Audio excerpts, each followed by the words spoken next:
Hey everyone, it's Zach with Palantir Research. Palantir is ready to supercharge their healthcare adoption for big reasons, and they are offering crucial and obvious value for hospitals, and they made it easy actually to onboard these clients, all while we've got some confirmation of new clients for Palantir's healthcare sector in a marketing material found by Arnie. But note, these links were found months ago from Ether Square, so thanks to you both. So it's always great to see new partners show up on official marketing materials.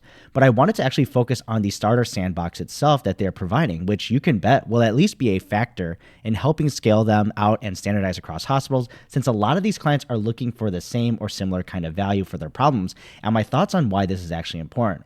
So they've got a Palantir specific email for these types of clients, so I'm sure these were distributed in a targeted fashion as well. So for the partners they include, the two pointed out are New York City Health and Hospitals and Oak Street. And if you go to Palantir's website itself for hospitals, there's only a few of them on here, so it's nice that they put a bit more clients onto that targeted brochure to build up some trust. So the starter sandbox itself comes with a few things. Their pack comes with a pre-built module here from large language models that generate patient timelines, identifying long-term acute care eligible patients, and improved denial prevention. These are top-of-mind issues already to grab the attention here at the top, and always seems to be a metric from my experience, at least being in the industry almost a decade, where it comes to timelines of patients, because if you can see the patient journey across a large population and group them up, you can make meaningful processes or even remove some to better address patient outcomes as well as lowering expenses. And also, identifying long-term acute care eligible patients. They'll be able to do more outreach, preventative, or even preemptive care to ensure that patients get effective as well as cost-effective care. Now, typically, costs go up on care if it's more complicated, last minute, so being able to identify these patients earlier makes a huge difference in the tens, if not hundreds of thousands of dollars.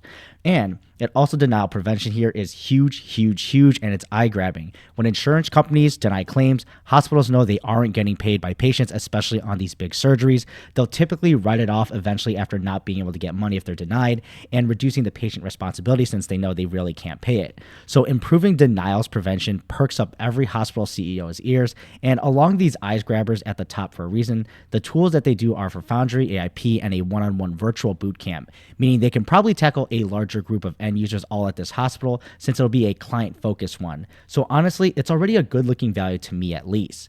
Now, to sweeten the pot a little bit at the bottom, they also show what workflows they've done in product at other places. I won't go through each and every single one of them here, but they've grouped them in a good way. We all know about staffing and scheduling already for nurse shortages and the associated costs with travel and contract nurses, as well as just burnout here. That's a no-brainer. But also capacity management we've heard about with more bed availability being a huge outcome of these, but also revenue cycle management. I already talked about denials prevention, but when submitting claims as well, the hospitals also want to make sure they capture everything that they can bill for, and that's to make sure it's accurate and complete billing so that they don't lose any revenue.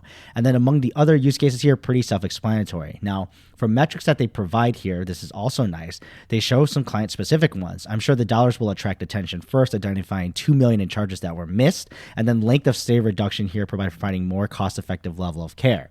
And then we also see that 90% reduction here in generating staff scheduling, and not even mentioning the accuracy portion here if you're moving away from a manual process.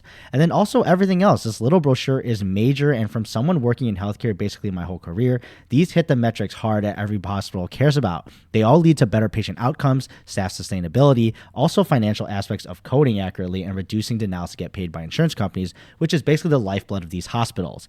Now, what's even more cool is that we know that these use cases were built out from the partners who have these real problems. So the solution they're bringing is not coming from some engineer building something from their imagination, but from a nurse manager, billing specialist, inventory analyst, or even just top management itself, all moving parts at a hospital. And we know these problems are across the nation too, with other hospitals in general running razor-thin margins. So over the next coming years, just from this brochure, honestly, I will not be surprised to see more hospitals and health systems begin to at least test out Palantir and even adopt these different modules. Maybe not its entirety here, but Palantir seems to have figured out how to modularize the very important use cases and make them available to these clients to test out. So honestly, this makes me super excited, but let me know your thoughts below, and I'll see you in the next video.